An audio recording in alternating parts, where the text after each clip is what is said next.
नि मुसुखाखौ बानायनो थाखाय आसानिफ्राय खावलायाखै आं दहायनो सिगाङावनो बुंबोखादों मानोना बिसोरो जोबोद मोजां लोगोमोन आं गावबो थांनानै अफिसाव लोगो मोनलायबाय थायोमोन सिरि सिरि सानैजों रायलायोमोन मिनिलायोमोन आंबो एदावोमोन थ' बे फ्रेन्डशिप बिस्रा दङ मोजां सोमोन्दो दङ आरो बेनिखायनो बिनि मेम'रिखौ बिनि सानस्रि जि फिल'सफि बेखौ अराय गोथां खालामनायनि बेहाबो मेनन मोसाहारि बिथाङा जोबोद गोसो आरो बे गोसोखौ गावनि गोसोआव थानायखौनो बिथाङा बेखौ बानायनानै होनायनि गेजेरजों मावफुंलांनो नाजादों। मेनन मोसाहारिनि जानानै नोंथाङा दिनै आं मेनन मोसाहारिया जिहेथु आंखौ बुंबाय आदाया थांनानै एनाउन्सखौ खालामना होदो गावबो रायज्लायहरदों ओमफ्राय मिडियायाव गावनि पार्सनेल आबुं सावगारिजों लोगोसे गावबो एनाउन्स खालामदों आरो आंखौबो एनाउन्स खालामनो होदों बिथांनि बुंनाय मथेनो आं दिनै एनाउन्सबो खालामनानै होबाय।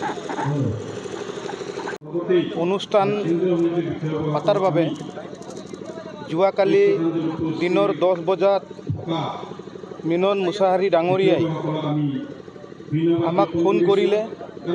ফোন কৰি সদৌ অসম আদিবাসী ছাত্ৰ সন্থাৰ বিভিন্ন জিলা সমিতিলৈ কেন্দ্ৰীয় সমিতিৰ নেতৃত্ববৃন্দসকলক তেওঁ নিজে কণ্টেক্ট কৰি মোক ক'লে জোৰাপুখুৰী আঞ্চলিক আৰু কুন্দ্ৰুবিল আঞ্চলিক আৰু কৰামূল আঞ্চলিক গোটাই আজিৰ এই শ্ৰদ্ধাঞ্জলি অনুষ্ঠানত আনাৰ বাবে তেখেতে দায়িত্ব দিলে আৰু আজি স্বৰ্গীয় সদৌ অসম আদিবাসী ছাত্ৰ সন্থাৰ কেন্দ্ৰীয় সভাপতি মোৰে বন্ধুবৰ্গ প্ৰদীপ নাগ ডাঙৰীয়াই আজি আমাৰ মাজত উকতি গ'লে।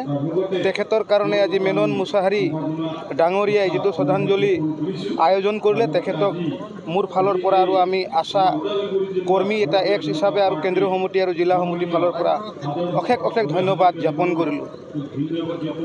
कम्पिउटार कर्सनि सोलोंथाइ लानो गोसो गुदुं सुबुंफोरनि थाखाय गोजोनथाव खौरां। कम्पिउटार कर्सनि थाखाय बेसेन नाङा जासे मुं थिसननायनि खाबुखौ लानानै फैदों क'क्राझार सहरनि खोदोमथलायाव थानाय एमएस फ्लाइंग रुट इनस्टिट्यूशना।